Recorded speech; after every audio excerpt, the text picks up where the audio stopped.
let's go to the Flea. Another sort of fun, I do find it hard to use the word sexy when talking about vermin, but you can.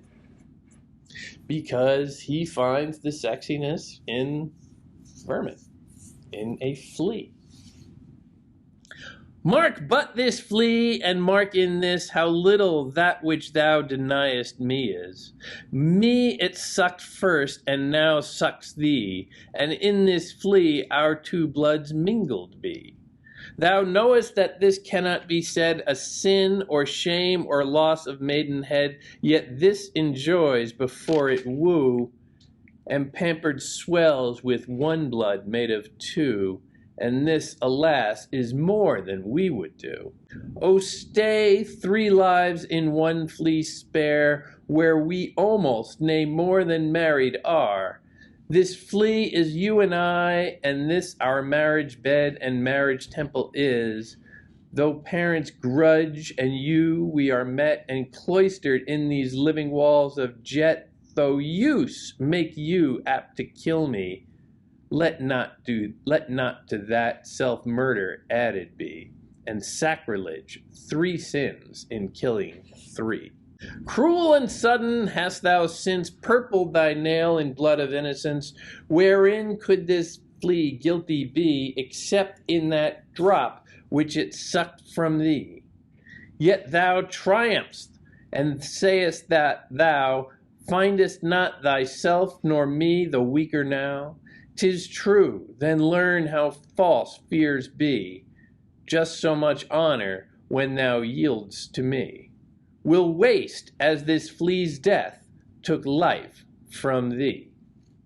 Who sees a flea and gets a little excited? It's kind of grotesque, deliberately so.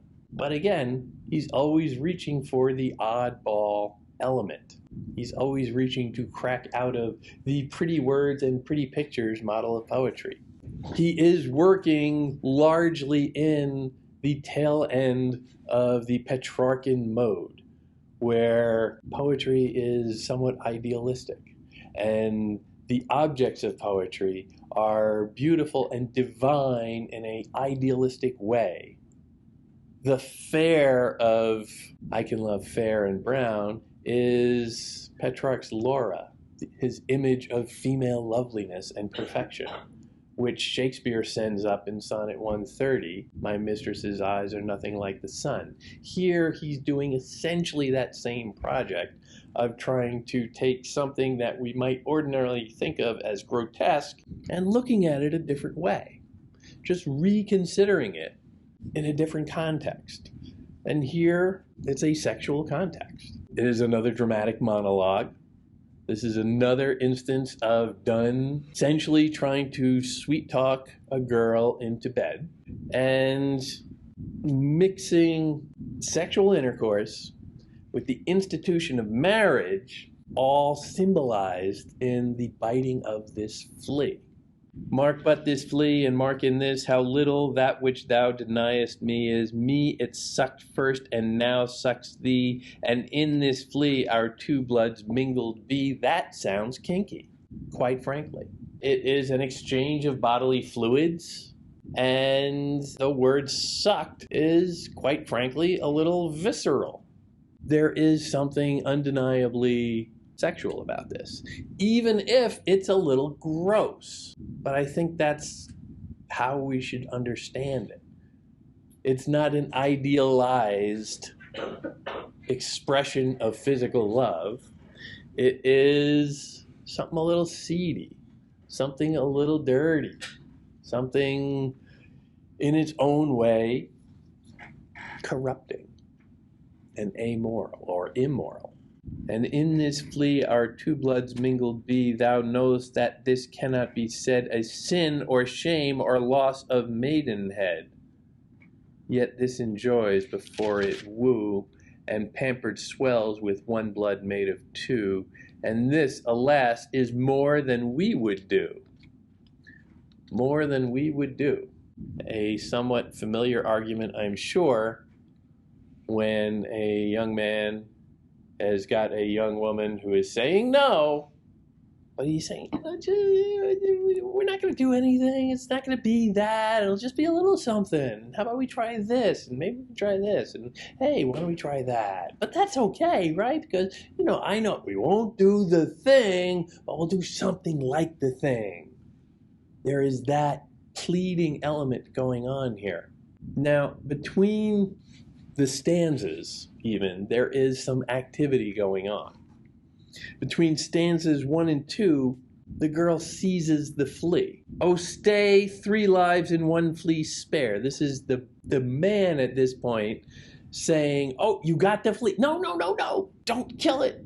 It's got my blood and your blood.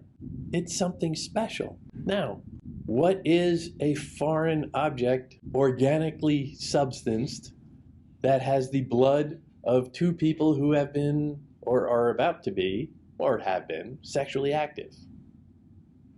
A child. So here, the flea is also a kind of offspring, the product of this action that he really wants to take. Now, you could look at that and say, well, that's gross. It's not a child, it's a flea. But again, from a broader perspective, perhaps it is a form of life.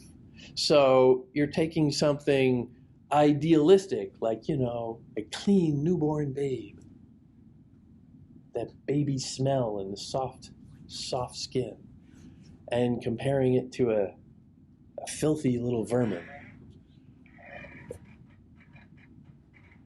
The weirdness of it is jarring. The weirdness of it is conspicuous. The weirdness of it can get your friends sort of giggling and saying, I can't believe he did that. But it gets your attention. And in that second stanza, you start to get the element of marriage coming in. Oh, stay, 3 lives in 1 flea spare, where we almost, nay, more than married are. More than married. They are spiritually united and about to be physically united. Notably, it is before the physical union. But you could say, because they are one person, because they have mingled their blood in this tiny little vessel, that they have become spiritually married, spiritually united through the mingling of their blood, more than a marriage ceremony conducted by human beings can manage. This is a kind of divine grace that's being conferred through the body of this flea. This flea is you and I, and this our marriage bed and marriage temple is. What is this in that sentence, or that line? The flea that she's holding, perhaps pinched between her fingers. And he's saying, no, that is our marriage bed, our marriage temple. So it's not just physical at this point, the bed where they will have sex. It is a temple, because their union has taken on a spiritual dimension. It has become holy. Though parents grudge and you, we are met and cloistered in these living walls of jet. Parents grudge. Parents just don't understand. Will Smith, back before he was crazy. The conflict here is an obvious analog to Donne's own life, where her parents objected to his marriage. He is complaining, perhaps, about his in-laws. Your mom and dad never liked me, and they are always talking about me behind my back. Though parents grudge, and you and we are met and cloistered. Cloistered. That's a religious thing, right? That's a religious order, separated off from common humanity, separated off like Donne, who has no power to do anything.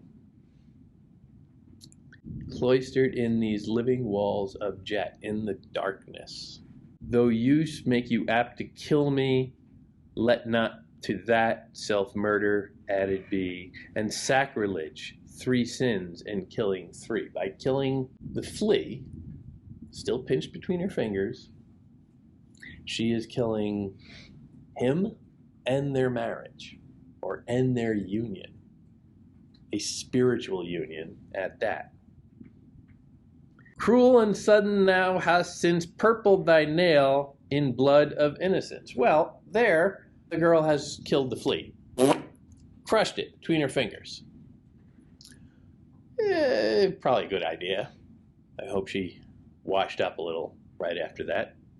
Purpled thy nail in blood of innocence. Wherein could this flea guilty be, except in that drop which it sucked from thee? Yet thou triumphst and sayest that thou findest not thyself nor me the weaker now.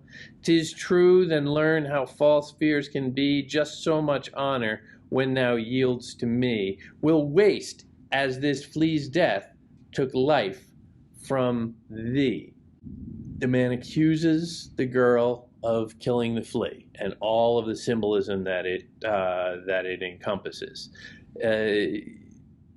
Does it take on new symbolism then of a kind of moral culpability for that blood-stained finger, that purple thy nail? Blood pops up pretty frequently in Donne's poetry, and it's never just blood. How much blood could really be in a flea after all? The suggestion of blood, however, the prominence it has, implies something more than just blood, or at least ordinary blood. Because of the undercurrent that we see of spirituality, the only answer you can really fall back on there is the most famous blood in human history, and that is the blood of Christ. And once you take that leap, once you realize this isn't just about finding a bug when you're trying to get some, and you yoke onto that the imagery of Christ, then you're in a whole new ballgame of figuring out what the hell this means. Because it's not just about another poem of trying to have sex. And it's not just another instance of Donne showing off to his friends by trying to be more outrageous than anybody else. This is a serious meditation on sexuality and morality, on the animal world and the spiritual world, on the grotesque and the divine. And once again, he is the figure within it. Now, this is a dramatic monologue once again. This is a poetic speaker expressing something that we can objectify a little. This is not necessarily the poet opening up his heart to us, which is something poets almost never do, so never read a poem like that. But this is especially conspicuous for the way it is asking you to judge what is happening here, to judge the situation, to judge the context, to judge the morality of these two people and the conversation they're having. And that instance of, or that focus on the blood that has been mixed in this tiny vermin that is also in its way a chalice, it becomes, well, a holy vessel. The flea, the insect, is a mixture of two bloods. Perhaps they are, as I think you can find some suggestion, some subtle whisperings on the undercurrent of this poem, the blood of humanity and the blood of Christ. And Christ himself is, of course, a mixture of the blood of humanity and the Spirit of God. So Donne is working all these out. Yes, in a way that is unconventional. Yes, in a way that is arguably a little disgusting. Yes, in a way that is flaunting and showing off. Young men will do that. He couldn't go out and buy a sports car in those days. He had to do it somehow. But you can see this character on the surface processing a number of different ideas that then turn over on themselves and turn you around with it. You can never really figure out what it is saying because it is saying so much at the same time. And what it is saying explicitly is only the surface of what it is communicating implicitly. Because between all of those polarities, once again, you always have Donne carving out that liminal space where he plops down his character in the middle and you see him getting pulled in all these different directions. In the sexual, in the spiritual, in the mundane, in the ideal, in the inspiring, and the animalistic. All of this creates a place where you have to figure out for yourself, using your humanist sense of reason, to negotiate all these different inputs and find for yourself a balance between those other two poles, reason, the mind, and spirit, the soul. That's the battle that's being waged here.